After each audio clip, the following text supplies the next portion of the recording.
Glam babies, welcome back to the third part of the series for selling your first item on Poshmark.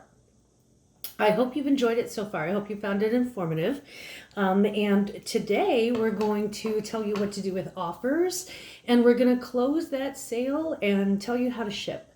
So hopefully you can kick back, take a few notes, enjoy your hopefully post-Thanksgiving enjoy your post-Thanksgiving rest, and let's get started. Okay, so when it comes to offers, there are two ways that offers come about. The first one is that on your timeline, sometimes on your, not your timeline, but on your news feed, remember me telling you you're going to check your news feed every day. When you go to your closet, you'll see news in the upper right-hand corner, and again, just click on that news button and it'll tell you your whole news feed. Excuse me. And so on your news feed, it will give you, it'll say so-and-so made an offer on your item. If you click on that right arrow, it'll take you to the page. So it'll come in like a little column, and there's an arrow on the right. Click on that right column. It'll take you to the page where it shows the offer, and you can either accept the offer or you can decline the offer. You can also counter offer, and I would choose that before I choose an outright decline. So let's say that you have a sweater that's $40 and somebody's offering you, $7 on it. You may not want to take $7 on a $40 sweater when you could possibly get more revenue out of it, but you also don't want to leave somebody with a bad taste in their mouth. So typically I'll make a counter offer and I'll do, maybe 20% off. So here's, here's 32 in discounted shipping. And you do, when you make the counter offer, you do have to, type in that number. Now you can also, if you see that somebody has liked your item, you can actually click on your item, go to the price button on the right-hand side of the picture of your item that it pulls up, and click on that price button, and it'll give you, the option to send out a private offer to likers. And typically I'll do that before I'll lower the overall price, because there's a chance that those likers, they liked it, but they're not really ready to buy it yet. So we want to make sure and keep our price integrity as close as possible. But if you feel like, you've had a like or two, you've had some nibbles, maybe somebody's really interested in your stuff, which let's hope that's what you're there for.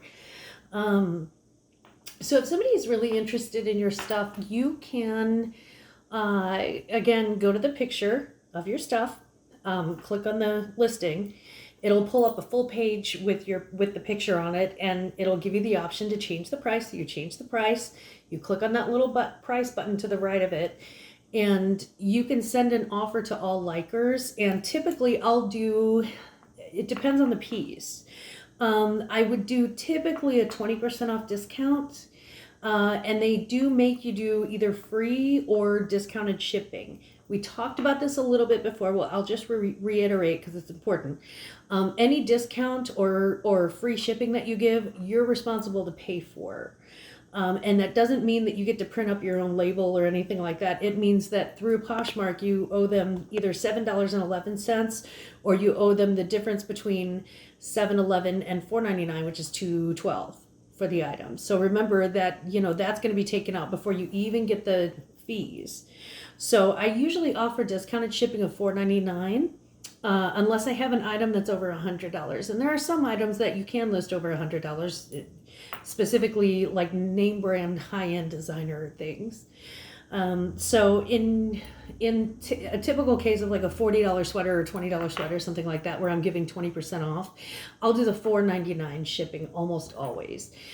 Because then you're only paying like $2.12 of the difference, and it doesn't take as much of a chunk out of your profit. Free shipping, really, I reserve for those super high-end items where I can afford to bite into my profit a little bit to get it sold, because it's such a profitable item. So once you have if they send it to you, if they send you an offer and you accept it, you've just made the sale. The sale is sealed, you're done. If you send them an offer to them and they accept it, again, the sale is sealed and you're done.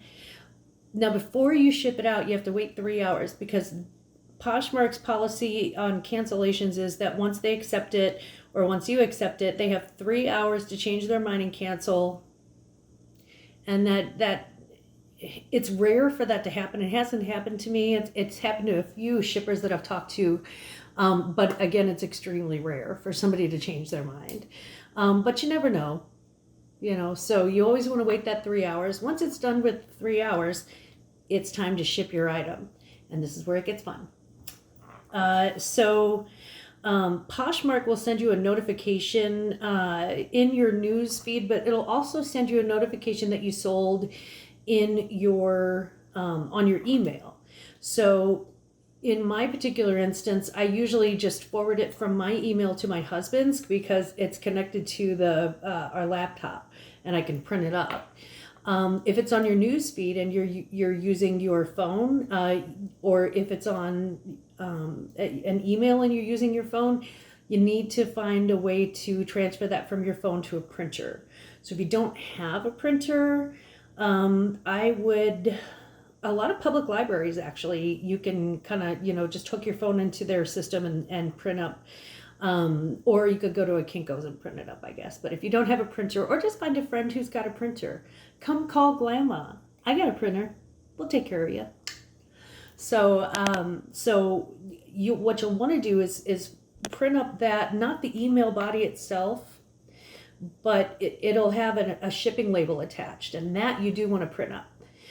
Because that's the USPS, United States Postal Service printing label. That means that this shipping is already paid for. Now, if what you're sending out is more than 5 pounds, you'll want to choose the more than 5 pounds option on the printer on your news feed.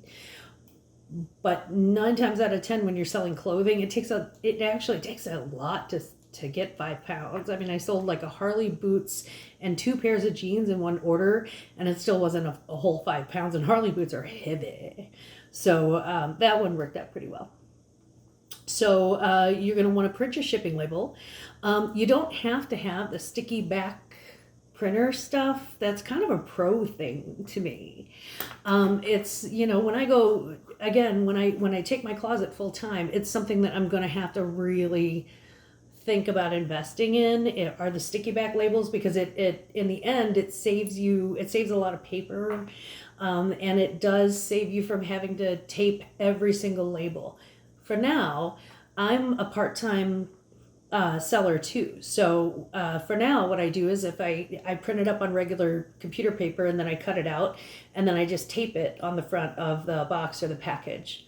Okay, so since Poshmark does use United States Postal Service, the good news is that a lot of their shipping stuff is free. So these envelopes are the priority mail. The priority mail envelopes are the #1 envelopes that I use, because A, they're totally free, and what's cheaper than free? Nothing, honey.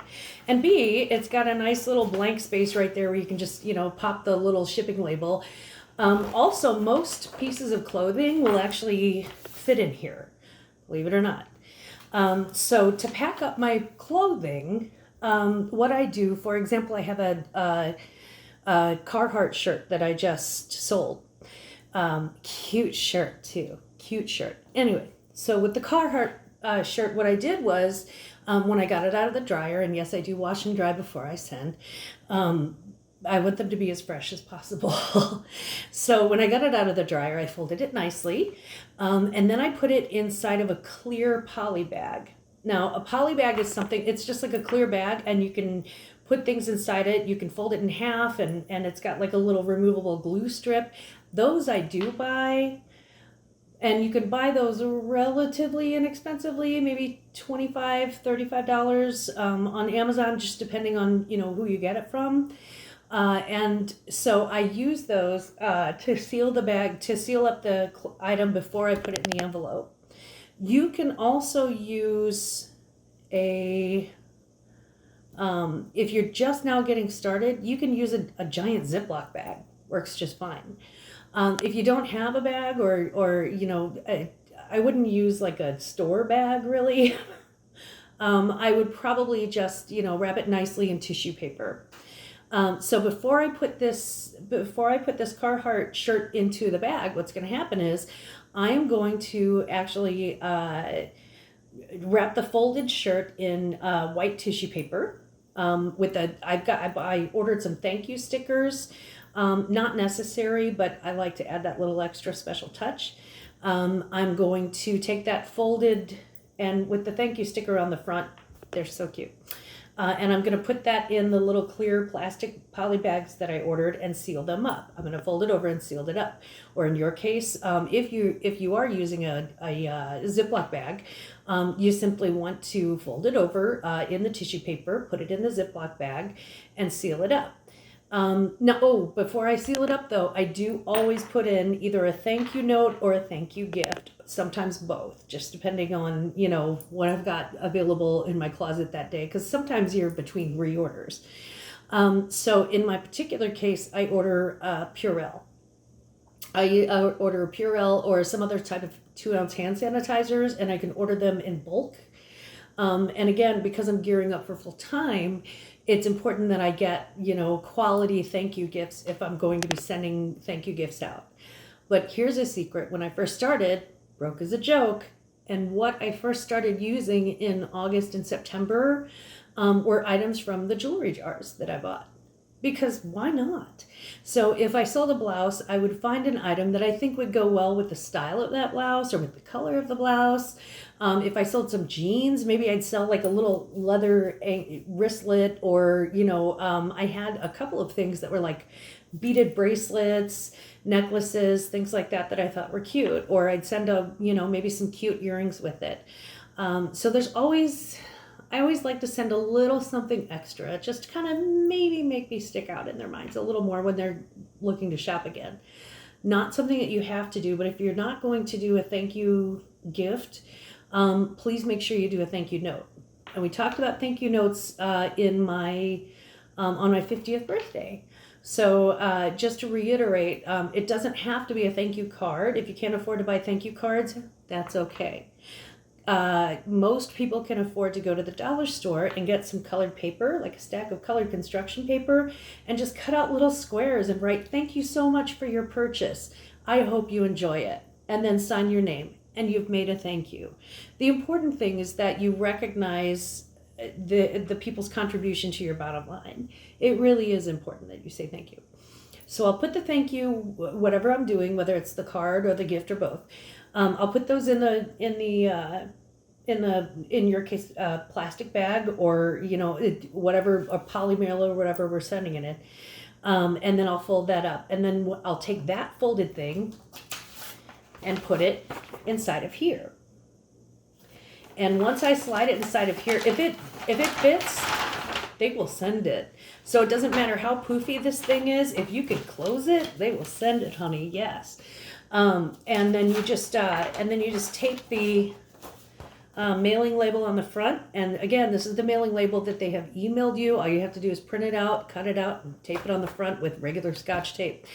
Or, glue stick if you're fancy. But I don't trust glue sticks not to make it through the rain, so I usually use Scotch tape. So then, if your mailbox is large enough, you can put it in your mailbox. And usually if I only have like 1 or 2 orders, sometimes 3, depending on how big they are, I can fit them in my mailbox and have my mail carrier pick them up.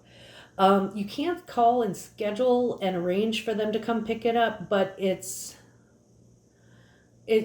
just so much less hassle and so much less stress. If they're too big to put in the mailbox, just pop them in your car and drive down to the mailbox, post office, or, get out, get some exercise. If you want to maybe do some walking, some power walking, or just kind of, if you live in a friendly neighborhood and you want to stop and say hi to people, or if you need to walk the dog and you want to put the packages in a big sling on your back, you can do that. So once you have shipped it, that's pretty much it as far as your responsibility, your immediate responsibility. And we've got one more video, and we'll be talking about how you get paid, under what conditions you may not get paid, and how to deal with shipping delays. So for now, Glamma loves you. Thank you so much for joining me. I really appreciate it, and I hope you have a wonderful day. Bye. Glamma loves you. Bye. Please like and subscribe.